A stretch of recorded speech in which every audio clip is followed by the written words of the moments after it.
പ്രണയനിലാവ്. രചന, അവതരണം മിത്രവിന്ദ. ആദ്യേ ഒന്ന് നോക്കുക പോലും ചെയ്യാതെ പ്രിയ നേരെ തിരിഞ്ഞ് കോളേജിലേക്ക് പോവാണ്. ഒരു നിമിഷത്തേക്ക് അവൾ പോകുന്നത് നോക്കി അവൻ നിന്നു. എന്നിട്ട് മെല്ലെ ബൈക്ക് മുന്നോട്ടെടുത്തു. ക്ലാസ്സിലെത്തിയിട്ടും പ്രിയയ്ക്ക് ആകെ അസ്വസ്ഥതയും സങ്കടവുമായിരുന്നു. ആദ്യയോടൊപ്പം എല്ലാവരെയും ഉപേക്ഷിച്ചിറങ്ങി വന്നിട്ട് അവൻ തന്നെയൊന്നും മനസ്സിലാക്കുന്നില്ലല്ലോ എന്ന് അവൾ ഓർത്തു. നടന്ന കാര്യങ്ങൾ സത്യസന്ധമായി പറഞ്ഞു. എന്നിട്ട് പോലും ആദ്യം തൻ്റെ നേർക്ക് കയർത്ത്. എത്ര സ്നേഹത്തോടെയാണ് ഷീലാമ്മയും മണിക്കുട്ടിയുമൊക്കെ തന്നോട് പെരുമാറിയത്. അവരിൽ പോലും മാറ്റങ്ങളാണിന്ന് കണ്ടത്. താൻ മനഃപൂർവ്വം ഡ്രസ്സ് എടുക്കുവാനായി മണിക്കുട്ടിയുടെ കൂടെ ചെല്ലാഞ്ഞതാണ് എന്ന് തന്നെയാണ് അവരുടെയും ധാരണ. പക്ഷെ സത്യത്തിൽ എന്താണ് നടന്നത്? അത് പറഞ്ഞിട്ടും ആരും അത് ചെവിക്കൊള്ളുന്നു പോലുമില്ല. പ്രിയ ക്ലാസ്സിലിരുന്നിട്ട് ചങ്ക് പൊട്ടുന്ന വേദനയിൽ ഓരോന്നോർത്തിരുന്നു. എങ്ങനെയെങ്കിലും ഉച്ചയാകുവാനായി അവൾ പ്രാർത്ഥിച്ചു. കാരണം വൃന്ദ ചേച്ചി വല്യമ്മയെ പോയി കണ്ട ശേഷം തന്നെ വിളിക്കാമെന്നാണ് അറിയിച്ചത്. കോളേജിലേക്ക് ഒന്ന് വരണമെന്ന് താൻ പറഞ്ഞിട്ടുമുണ്ട്. എത്രയും പെട്ടെന്ന് ഈ ക്യാഷ് ചേച്ചിക്ക് തിരിച്ചു കൊടുക്കണം. തനിക്കിതിൻ്റെ യാതൊരു ആവശ്യവുമില്ല. അനുജത്തിക്ക് എന്തെങ്കിലും ആവശ്യം വന്നാൽ ഉപയോഗിക്കട്ടെ എന്ന് കരുതി ചേച്ചി തന്നതൊക്കെയാണ്. പക്ഷെ അത് ഉപയോഗത്തേക്കാൾ കൂടുതൽ ഉപദ്രവമായിട്ടാണ് തനിക്ക് വന്നത്. ആദ്യം വഴക്ക് പറയുമോ എന്ന് പേടിച്ചാണ് വല്യമ്മയെ കാണുവാനായി താൻ ചേച്ചിയോടൊപ്പം പോകാഞ്ഞത്. എന്തായാലും ചേച്ചി വരട്ടെ, എന്നിട്ടാവും ബാക്കി. പ്രിയ തീരുമാനിച്ചുറപ്പിച്ചു. അന്ന് 2 മണി വരെ ക്ലാസ് ഉണ്ടായിരുന്നുള്ളൂ. ആ സമയം കണക്കാക്കി വൃന്ദ എത്തുമെന്നാണ് പറഞ്ഞിരിക്കുന്നത്. എന്നാൽ 2:30 വൃന്ദ വരാതായപ്പോൾ പ്രിയയ്ക്ക് പേടിയായി.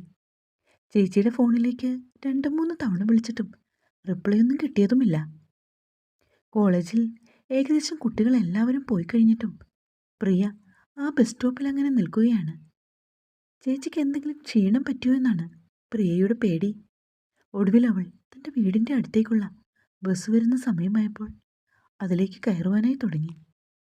അപ്പോഴാണ് കൃത്യം വൃന്ദ വിളിക്കുന്നത്. ഹലോ ചേച്ചി. ആ മോളെ.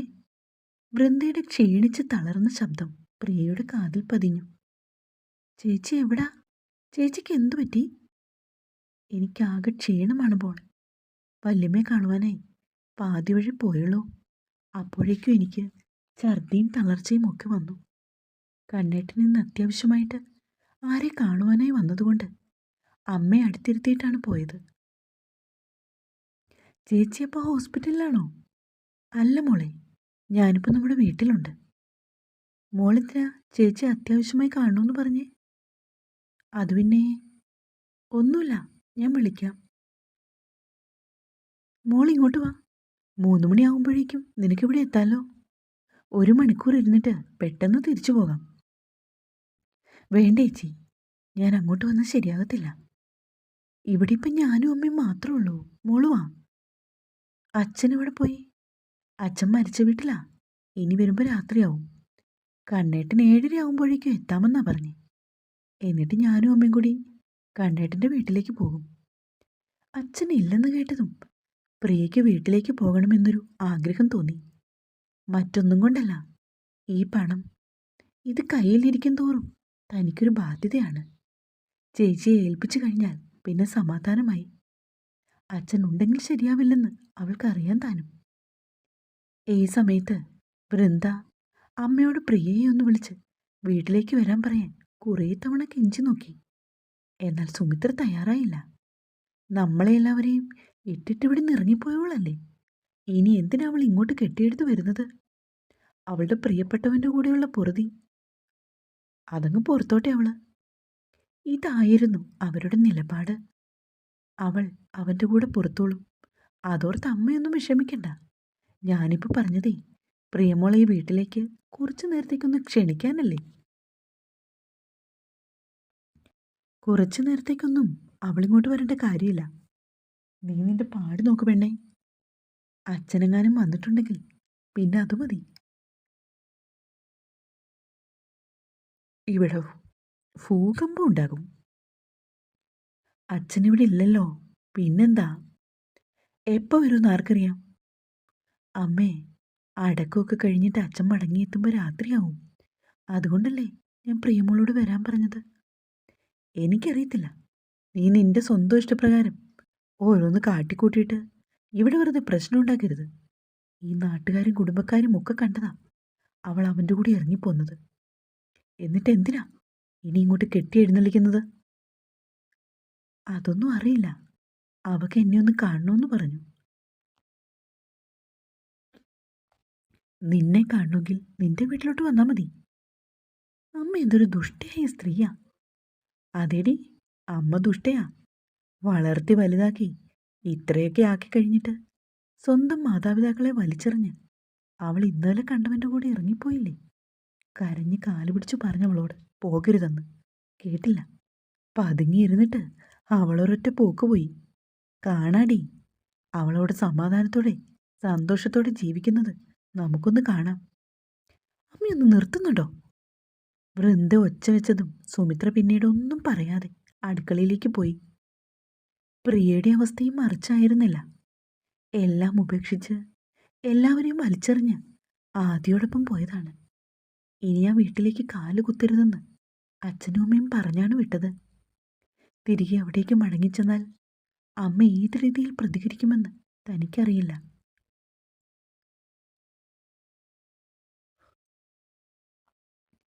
അച്ഛനവിടെ ഇല്ലാത്തത് തന്നെ വലിയൊരു ഭാഗ്യമാണ്.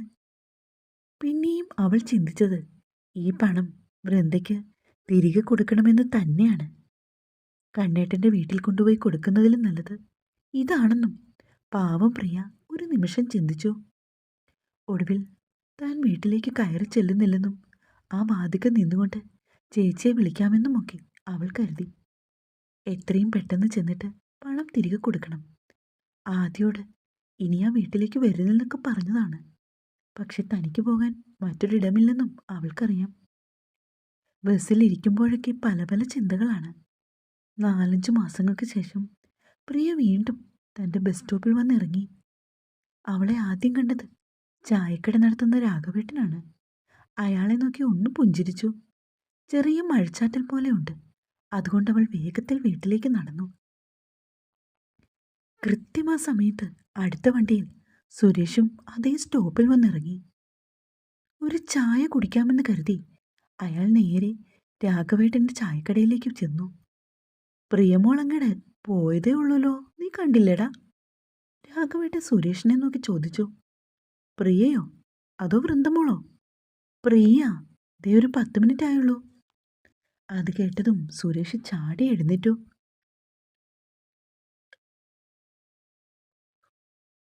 നേരാണോ രാഘവേട്ട? ആ കുട്ടിയെ ജനിച്ചു വീണപ്പോൾ മുതൽ ഞാൻ കാണാൻ തുടങ്ങിയതല്ലേ. അവള് തന്നെ എന്നെ നോക്കി ഒന്ന് പുഞ്ചിരിച്ചു, എന്നിട്ട് വേഗം നടന്നുപോയി. രാഘവേട്ടൻ പറഞ്ഞതും സുരേഷ് പുറത്തേക്ക് പാഞ്ഞു. വീണ്ടും വലിഞ്ഞു കയറി വന്നിരിക്കുന്നു ശവം. ഇന്ന് ഞാൻ അവളെ തീർത്ത് കളയും. അയാൾ വേഗത്തിൽ വീട്ടിലേക്ക് നടന്നു. ഈ സമയത്ത് തൻ്റെ വീടിൻ്റെ ഉമ്മറത്തെത്തിയിട്ട് പ്രിയ വൃന്ദയെ ഉറക്കെ വിളിക്കുകയായിരുന്നു. വൃന്ദ എഴുന്നേറ്റ് ഉമ്മറത്തേക്ക് വന്നപ്പോൾ പ്രിയ നിൽക്കുന്നത് കണ്ടു. മോളെ, കേറി വാടാ. വേണ്ട ചേച്ചി, ചേച്ചി ഒന്നിങ്ങോട്ട് വാ. ശോ, ഈ കുട്ടി ഇങ്ങോട്ട് വരൂന്നേ. മോളെ, ഇത് നമ്മുടെ വീടല്ലേടാ. ചേച്ചി വന്നിട്ട് പെട്ടെന്ന് പൊയ്ക്കോ പ്ലീസ്. പ്രിയ അവളെ നോക്കി. വൃന്ദ സാവധാനം മുറ്റത്തേക്ക് ഇറങ്ങി. എന്നിട്ട് അനുജത്തിയുടെ അരികിലേക്ക് ചെന്നു. പ്രിയ ആദ്യം തന്നെ വൃന്ദയ്ക്കായി കരുതിയ മുട്ടായിയുടെ പൊതി അവൾക്ക് കൊടുത്തു. ഇതെന്താ മോളെ ഇത്? കടലമിഠായി ചേച്ചിക്ക് ഇഷ്ടമല്ലേ? വൃന്ദ തലയാട്ടി. വേറൊന്നും വാങ്ങിയിട്ടില്ല. ആദിക്ക് സാലറി കിട്ടിയിട്ട് ഒരു ദിവസം ഞാൻ അങ്ങോട്ട് വരാം. അതൊന്നും സാരമില്ല. ഇങ്ങോട്ട് വന്നേ, അകത്തേക്കിരിക്കാം. ചായ കുടിച്ച് നമുക്ക് സംസാരിക്കാം. വേണ്ടേച്ചി, എനിക്ക് പോകാൻ ധൃതിയുണ്ട്. പ്രിയ പിന്നെയും പുറകോട്ട് മാറി. പ്രിയമോളെ, ആരെങ്കിലും കണ്ട നേണക്കേടല്ലേ. ഇങ്ങനെ വാതുക്ക് വന്നിട്ട് പോകല്ലേ. ഞാനിവിടെ ഉണ്ടല്ലോ. നീ ഇപ്പൊ കയറി വാമോളെ. താൻ അകത്തേക്ക് വരില്ലെന്ന് പറഞ്ഞ പ്രിയ ബൃന്ദ ഒരുപാട് തവണ നിർബന്ധിച്ചപ്പോൾ മടിച്ചു മടിച്ചു മുറ്റത്തേക്ക് കയറി ചെന്നു. അമ്മേ, ഇതാരാണ് വന്നേ നോക്കിയേ. വൃന്ദ ഉച്ചത്തിൽ വിളിച്ചു പറഞ്ഞുവെങ്കിലും സുമി ഇറങ്ങി വന്നില്ല. അനുജത്തെയും ചേർത്ത് പിടിച്ചുകൊണ്ട് വൃന്ദ വീടിൻ്റെ ഉള്ളിലേക്ക് കയറി. സത്യം പറഞ്ഞാൽ പ്രിയയെ ആ നേരത്ത് ചെറുതായി വിറയ്ക്കുന്നുണ്ടായിരുന്നു. ചേച്ചി വേണ്ടെന്നേ, ഞാൻ പൊയ്ക്കോളാം. അവൾ പിന്നെയും പുറകോട്ട് വലിഞ്ഞു. ഇവിടെ ഇരിക്ക്, എത്ര നാളായി മോളുടെ വിശേഷങ്ങളൊക്കെ കേട്ടിട്ട്. വൃന്ദയും പ്രിയയും കൂടി പ്രിയയുടെ ബെഡ്റൂമിലേക്ക് പോയി. എല്ലാം കണ്ടുകൊണ്ട് സുമി അടുക്കളയിൽ നിൽപ്പുണ്ട്. എങ്കിലും അവർ മകളുടെ അടുത്തേക്ക് വന്നില്ല. ഈ സമയത്ത് ആദ്യ ഓഫീസിൽ നിന്ന് നേരത്തെ ഇറങ്ങി കോളേജിന്റെ വാതിക്കലേക്ക് എത്തിക്കൊണ്ടിരിക്കുകയാണ്. കാലത്തെ പ്രിയ സങ്കടത്തിലായിരുന്നതിനാൽ അവളിനി ആദിയുടെ കൂടെ അവന്റെ വീട്ടിലേക്ക് വരുന്നില്ലെന്ന് പറഞ്ഞതിനാലും അവന് സത്യത്തിലൊരു സമാധാനമില്ല. അതുകൊണ്ടാണ് അവൻ കുറച്ച് നേരത്തെ ഒരത്യാവശ്യമുണ്ടെന്ന് പറഞ്ഞ് ഓഫീസിൽ നിന്ന് ഇറങ്ങിയത് തന്നെ. എന്നിട്ട് പെട്ടെന്ന് കോളേജിലേക്ക് പോരുകയായിരുന്നു. ബൈക്ക് കൊണ്ടുവന്ന് ഒതുക്കി നിർത്തിയിട്ട് ആദി ഒരു ചായ കുടിക്കാമെന്ന് കരുതി കോളേജിന്റെ തൊട്ടടുത്തുള്ള കൂൾബാറിൽ കയറി. വിപിനെ, ഒരു ചായ തന്നിടാ. ആദ്യം ആ കോളേജിൽ തന്നെ പഠിച്ചു പോയതുകൊണ്ട്, അത് അധികം നാൾ ആവാത്തതുകൊണ്ടും അവന് കോളേജിന്റെ പരിസരത്തെ ഒട്ടുമിക്ക കടകളും അറിയാം. അതുപോലെ തന്നെ സ്റ്റാഫിനെയൊക്കെ, അവരുടെ പേരും. വിപിൻ എന്ന് പറയുന്നയാള് ആദിയുടെ കൂട്ടുകാരനാണ്. ആദിക്കവൻ ചായ കൊണ്ടുവന്ന് കൊടുത്തു. ഇന്ന് പിള്ളേരെല്ലാം നേരത്തെ പോയല്ലോടാ, വിപിൻ അവനെ നോക്കി പറഞ്ഞു. പോയോ? എപ്പോ? ഇന്ന് 2 മണിയായപ്പോൾ കോളേജ് വിട്ടു. എന്തോ പരിപാടിയുണ്ടത്രേ. ആദ്യ സമയം നോക്കിയപ്പോൾ 4 മണിയാവാൻ 5 മിനിറ്റ്. 2 മണിക്ക് പോയെങ്കിൽ പ്രിയ പണ്ടേ വീട്ടിലെത്തിക്കാണും. അവൻ ചായ കുടിച്ചു. അതിനുശേഷം പുറത്തേക്കിറങ്ങി. പോക്കറ്റിൽ നിന്ന് ഫോണെടുത്ത് അമ്മയെ വിളിച്ചു. അമ്മേ. എന്നടാ മോനെ? പ്രിയ വന്നോമ്മേ? പ്രിയമോള് വരാൻ നേരാകതേ ഉള്ളൂ. 5 മണിയാകാറാകും അവളെത്തുമ്പോൾ. നീ എന്താടാ ഒന്നും അറിയാത്ത പോലെ ചോദിക്കുന്നേ? അതല്ലമ്മേ, ഞാൻ ജസ്റ്റ് ചോദിച്ചതേ ഉള്ളൂ. നീ ഇപ്പം എവിടാ? ഞാനിവിടെ കോളേജിൻ്റെ മുൻപിൽ. കൊച്ചിനെയും കൂട്ടിക്കൊണ്ട് വേഗം വരാൻ നോക്ക്. അവനൊന്ന് മൂളി, എന്നിട്ട് ഫോൺ കട്ട് ചെയ്തു. അതിനുശേഷം പ്രിയയുടെ ഫോണിലേക്ക് വിളിച്ചു. 4-5 തവണ വിളിച്ചിട്ടും അവൾ കോൾ അറ്റൻഡ് ചെയ്തില്ല. അപ്പോഴേക്കും ആദിക്ക് പേടി തോന്നി. അവന് നെഞ്ചിടിക്കാൻ തുടങ്ങി. പിന്നെയും അവൻ അവളെ വിളിച്ചുകൊണ്ടിരുന്നു. വൃന്ദയുടെ വീട്ടിലേക്ക് കാശ് തിരികെ കൊടുക്കുവാൻ പോയോ എന്ന് ആദ്യം അവൻ ചിന്തിച്ചെങ്കിലും തന്നോട് പറയാതെ അങ്ങനെ ചെയ്യില്ലെന്ന് ആദ്യം ഓർത്തു. അവളിപ്പോൾ എവിടെയുണ്ടെന്ന് ഒരു എത്തും പിടിയും കിട്ടിയില്ല. ആകെ കൂടി അവന് തലയ്ക്ക് ഭ്രാന്ത് പിടിച്ചു. ഫോണിൽ പ്രിയയുടെ ഏതെങ്കിലും സുഹൃത്തുക്കളുടെ കോണ്ടാക്റ്റ് ഉണ്ടോ എന്ന് അവൻ ജസ്റ്റ് ഒന്ന് തിരഞ്ഞു. കുറേ നോക്കിയ ശേഷം പ്രിയയുടെ അടുത്ത വീട്ടിൽ താമസിക്കുന്ന മീനാക്ഷി എന്ന കുട്ടിയുടെ നമ്പർ അവന് കിട്ടി. പ്രിയയുമായി ഇഷ്ടത്തിലായപ്പോൾ അവൾക്ക് ഫോണില്ലായിരുന്നു. ആ സമയത്ത് ഈ കുട്ടിയുടെ ഫോണിൽ വിളിച്ചാണ് അവൻ ഇടയ്ക്കൊക്കെ അവളോട് സംസാരിച്ചത്. പെട്ടെന്ന് തന്നെ ആദ്യം മീനാക്ഷിയുടെ ഫോണിലേക്ക് കോൾ ചെയ്തു. 1-2 തവണ വിളിച്ച ശേഷം മീനാക്ഷി കോൾ അറ്റൻഡ് ചെയ്തു. ഹലോ മീനാക്ഷി, ഞാൻ ആദിയാണ്, പ്രിയയുടെ. ചേട്ടാ, എനിക്ക് മനസ്സിലായി. എന്താ ഏട്ടാ ഇപ്പോൾ വിളിച്ചേ? ഒന്നുമില്ല. പ്രിയയുടെ ചേച്ചി വൃന്ദയുടെ വീട് എവിടെയാണെന്ന് മീനാക്ഷിക്ക് അറിയുമോ? വൃന്ദ ചേച്ചിയുടെ വീട് എനിക്ക് കറക്റ്റായിട്ട് അറിയില്ല. എന്തിനാ ഏട്ടാ? ഒന്നുമില്ലടോ, ഒരാവശ്യത്തിനായിരുന്നു. ചേച്ചി ഇപ്പോൾ ഇവിടെ ഉണ്ട്. ക്ഷീണമായോണ്ട് ഹോസ്പിറ്റലിൽ പോയിട്ട് വീട്ടിലേക്ക് വന്നതാന്ന് എന്നോട് പറഞ്ഞു. ആണല്ലേ, ഓക്കെ ഓക്കെ. അവൻ ഫോൺ കട്ട് ചെയ്തു. ആദിക്ക് ഉറപ്പായി പ്രിയ വൃന്ദയുടെ അടുത്തേക്ക് പോയതാണെന്നുള്ളത്. അവൻ പെട്ടെന്ന് തന്നെ ബൈക്ക് സ്റ്റാർട്ട് ചെയ്തു. ഈ സമയത്ത് സുരേഷ് അത്യധികം രോഷത്തോടെ വീട്ടിലേക്ക് വന്നിട്ട് പ്രിയയുടെ നേർക്ക് പാഞ്ഞെടുത്തു. ആരോട് ചോദിച്ചിട്ടാടി മോളെ നീ ഇങ്ങോട്ട് വന്നത്? എൻ്റെ മുറ്റത്ത് കാലുകുത്താൻ നിനക്കാരടി അധികാരം തന്നത്? വൃന്ദയുടെ അരികിലായിരുന്ന പ്രിയയെ പിടിച്ച് പൊക്കി എഴുന്നേൽപ്പിച്ച് അയാൾ അവളുടെ കരണം നോക്കി ഒന്ന് കൊടുത്തു. അച്ഛ, മാറുന്നുണ്ടോ? വൃന്ദ അയാളെ പിടിച്ചു മാറ്റാൻ ശ്രമിച്ചു. എന്നാൽ അതൊന്നും കാര്യമാക്കാതെ പ്രിയയെ തലങ്ങും വിലങ്ങും അടിക്കുകയാണ് അയാൾ. അച്ഛ പ്ലീസ്, അവളെ വിട്ടേ. വൃന്ദ ഉറക്കെ കരഞ്ഞു. ഇവളെ ഈ വീട്ടിൽ നിന്ന് ഞാൻ പടിയടച്ചിറക്കിയതാണ്. എനിക്കൊരൊറ്റ മകൾ മാത്രമേ ഉള്ളൂ. അത് നീയാണ് വൃന്ദ. ഇവളെൻ്റെ ആരുമല്ല. വളർത്തി വലുതാക്കിയ അപ്പനെയും അമ്മയെ ഉപേക്ഷിച്ച് വല്ലവൻ്റെയും കൂടെ ഇറങ്ങിപ്പോയിട്ട് അവള് കെട്ടിയെടുത്ത് വന്നിരിക്കുന്നു. നാണമില്ലടി ചൂലേ? നിനക്കിങ്ങോട്ട് വരാനായിട്ട് ആരടി അധികാരം തന്നത്? അയാൾ പ്രിയയെ വലിച്ചഴിച്ച് മുറ്റത്തേക്ക് കൊണ്ടുവന്ന് തള്ളി. ഇവള് വന്നിട്ടുണ്ടെന്ന് രാഘവേട്ടൻ പറഞ്ഞപ്പോ ഞാൻ വിശ്വസിച്ചില്ല. ഓടിപ്പോരുമായിരുന്നു. ആ സമയത്ത് ജോസിനെ ഒന്ന് കണ്ടു. അവനോട് സംസാരിച്ച് നിന്നതുകൊണ്ടാണ്. അല്ലായിരുന്നെങ്കിൽ ഈ പടിക്കകത്തിവൾ കാല് കുത്തില്ലായിരുന്നു. നാണമില്ലാത്ത ജന്തു. യാതൊരു ഉളുപ്പുമില്ലാതെ വന്നിരിക്കുന്ന ഇരിപ്പ് കണ്ടില്ലേ? നിന്നെ ഞങ്ങളുടെ കൺവെട്ടത്ത് പോലും കണ്ടുപോകരുത്. അത് പറഞ്ഞുകൊണ്ട് ഇറങ്ങി വന്നത് സുമയാണ്. പ്രേമിച്ച് വല്ലവൻ്റെ കൂടി ഇറങ്ങിപ്പോയിട്ട് കുറച്ചു കഴിയുമ്പോൾ എല്ലാം മറന്ന് മകളെ ചേർത്ത് പിടിക്കുന്ന മാതാപിതാക്കളെ കാണും എന്നാൽ ഞങ്ങളെ ആ കൂട്ടത്തിൽ പെടുത്തണ്ട നീ. സുമ അവളെ നോക്കി ദേഷ്യത്തിൽ പറഞ്ഞു. പാവം പ്രിയ. നിലത്തു നിന്നും ഒരു പ്രകാരത്തിലുള്ള എഴുന്നേറ്റു. ശരീരത്തിന് യാതൊരു ബലവുമില്ലാത്തതുപോലെ.